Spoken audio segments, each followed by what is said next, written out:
Setelah kembali ke Tumapel, Ken Arok mulai menjalankan rencananya untuk melenyapkan dan merebut kekuasaan Tunggul Ametung. Mula-mula ia meminjamkan keris pusakanya pada Kebo Ijo, sahabat sekaligus rekan sesama pengawal.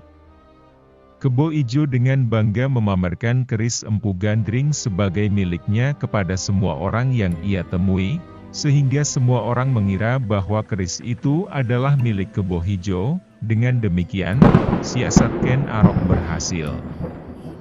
Malam berikutnya, Ken Arok mencuri keris pusaka itu dari tangan Kebo Ijo yang sedang mabuk arak.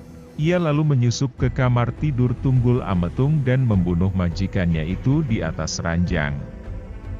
Ken Dedes menjadi saksi pembunuhan suaminya, tetapi ia pun mendukung rencana pembunuhan itu, karena Ken Dedes menikah dengan Tunggul Ametung dilandasi rasa keterpaksaan. Keesokan harinya, Kebo Ijo dihukum mati, karena keris Empu Gandring yang dianggap miliknya ditemukan menancap pada mayat Tunggul Ametung. Setelah Tunggul Ametung tiada, Ken Arok lalu mengangkat dirinya sebagai Aku Baru Tumapel, dan menikahi Ken Dedes. Tidak seorang pun yang berani menentang keputusan itu. Ken Dedes sendiri saat itu sedang mengandung anak Tunggul Ametung, yang kemudian diberi nama Anusapati, disebut juga Panji Anengah. Pada tahun 1221 terjadi perselisihan antara Kertajaya, Raja Kediri dengan para Brahmana. Para Brahmana itu kemudian memilih pindah ke Tumapel meminta perlindungan Ken Arok, karena diserang oleh Kertajaya. Dengan adanya kesempatan itu dan didukung oleh para kaum Brahmana, Ken Arok pun memberontak dan mempersiapkan penyerangan terhadap kerajaan Kediri. Ia menyatakan Kadipaten Tumapel sebagai kerajaan merdeka yang lepas dari kerajaan Kediri. Sebagai raja pertama Tumapel, ia bergelar Sri Rajasa Batara Sang Amurwabhumi. Di lain pihak, Raja Kertajaya yang dalam Pararaton disebut Dandang Gendis, menyatakan tidak takut menghadapi serangan Tumapel. Ia mengaku hanya dapat dikalahkan oleh Batara Siwa. Mendengar hal itu, Ken Arok pun memakai gelar Batara Siwa, dan siap berperang melawan Kertajaya. Pada tahun 1222, Ken Arok memimpin pasukan Tumapel menyerang Kediri. Puncak peperangan antara Kediri dan Tumapel terjadi di dekat Desa Genter, wilayah timur Kediri. Pada pertempuran ini, pihak Kediri kalah, dan Kertajaya diberitakan melarikan diri.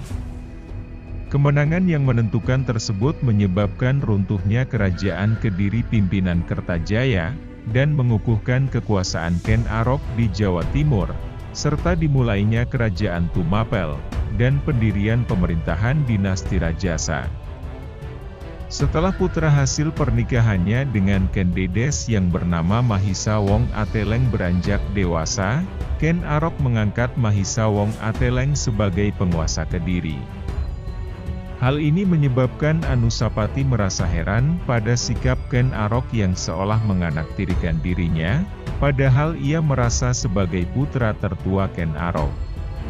Pada tahun 1227, setelah mendesak ibunya yaitu Ken Dedes, akhirnya Anusapati mengetahui kalau dirinya memang anak tiri Ken Arok. Bahkan, ia juga mengetahui kalau ayah kandungnya yaitu Tunggul Ametung telah mati dibunuh oleh Ken Arok. Setelah Anusapati berhasil mendapatkan keris Empu Gandring yang selama ini disimpan Ken Dedes, ia kemudian menyuruh pembantunya yang berasal dari desa Batil untuk membunuh Ken Arok. Ken Arok tewas ditusuk dari belakang saat sedang makan. Kemudian, Anusapati ganti membunuh pembantunya itu untuk menghilangkan jejak dan mengangkat dirinya menjadi Raja Tumapel menggantikan Ken Arok. Peristiwa kematian Ken Arok dalam naskah Pararaton terjadi pada tahun 1247 Masehi. Adanya peristiwa pembunuhan terhadap Sri Rajasa dalam Pararaton diperkuat oleh prasasti Mula Malurung tahun 1255. Disebutkan dalam prasasti itu, nama pendiri kerajaan Tumapel adalah Batara Siwa yang meninggal di atas tahta Kencana. Berita dalam prasasti ini menunjukkan kalau kematian Sri Rajasa memang tidak sewajarnya.